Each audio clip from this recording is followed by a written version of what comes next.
Welcome to Lesson 3 in Unit 6, Seeds, Sprouts, and Sunshine. In this lesson, students will work to answer the question, what do the roots, stems, and leaves of a plant do? In the previous lesson, students have observed seeds and have begun growing and observing these. In this lesson, students will explore the roots, stems, and leaves of a plant through first-hand observations and media. This lesson will take approximately 3 days.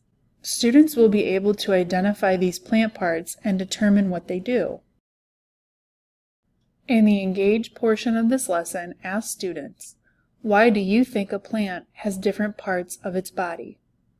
Allow students to turn and talk. Chart their responses and any questions they have about plant body parts. You can further prompt students by asking them why their own body has different parts. In the Explore, students will go outside with you to observe plants. Locate an area of the schoolyard to dig up a few weeds for a class demonstration. Please refer to the Missouri Department of Conservation guidelines for identifying and avoiding poisonous plants, and be mindful of any student allergies. Also use the CDC guidelines for avoiding and checking for ticks, such as avoiding high brush. If there are no weed plants available, you might either bring them from home or have students bring them in. It is best to do the activity as soon as possible after the plants are removed from the soil. If you are doing this unit in the winter months, you might need to get plants from a florist or nursery. Ask for dead or nearly dead plants. Cut flowers will not work for this activity.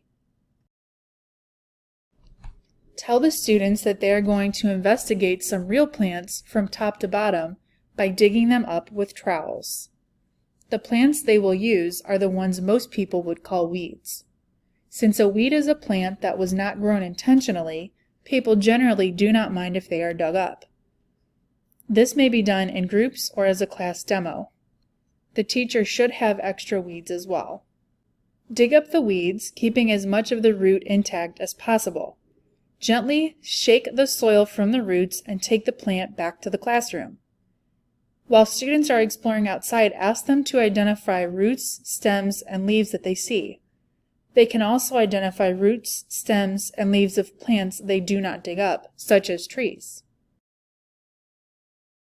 Next, have students return to the classroom and make observations about their plants on the plant observation sheet found on page 9.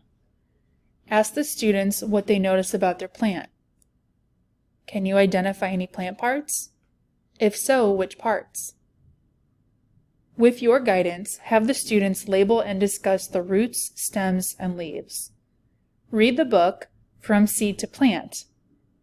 Refer to Teacher page 5 for read aloud guidance. Flowers and fruits will be discussed more in Lesson 4. Say to students, roots, stems, and leaves each have a different job to help the plant get what it needs to survive. Ask students, what do plants need to survive? At this grade level, water and light are appropriate answers. They can begin labeling the plant parts on the plant parts poster sheet. Ask students, what do you think the plant parts of roots, stems, and leaves do for the plant? Does their location on the plant give you any clues? Have students create a chart with 3 sections, one for each plant part, roots, stems, and leaves.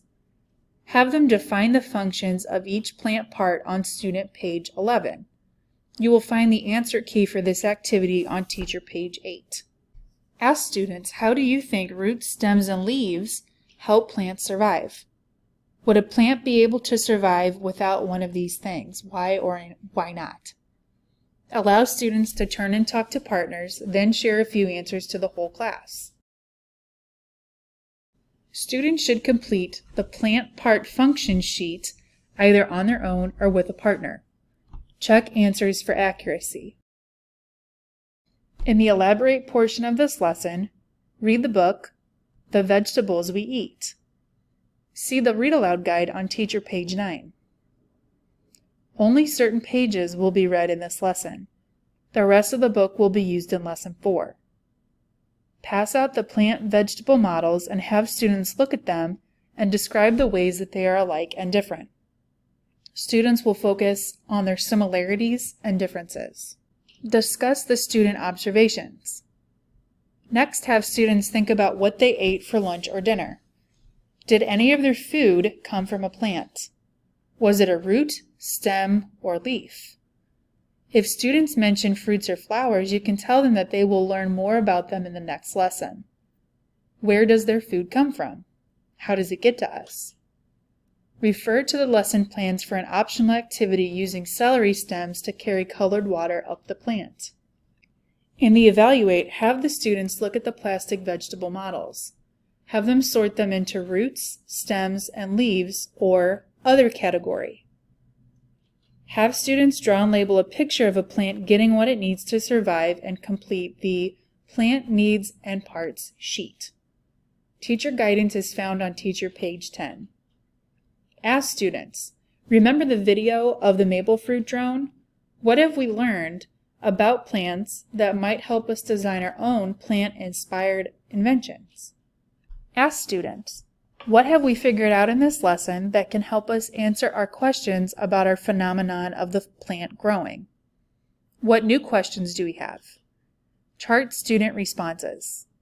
At this point, they should realize the roots of the bean plant were getting water, the leaves were getting sunlight, the stem was carrying water from the roots to the leaves, and this is why the bean plant was growing. If time permits, bring in vegetables to observe, such as whole carrots, celery, beets, or lettuce.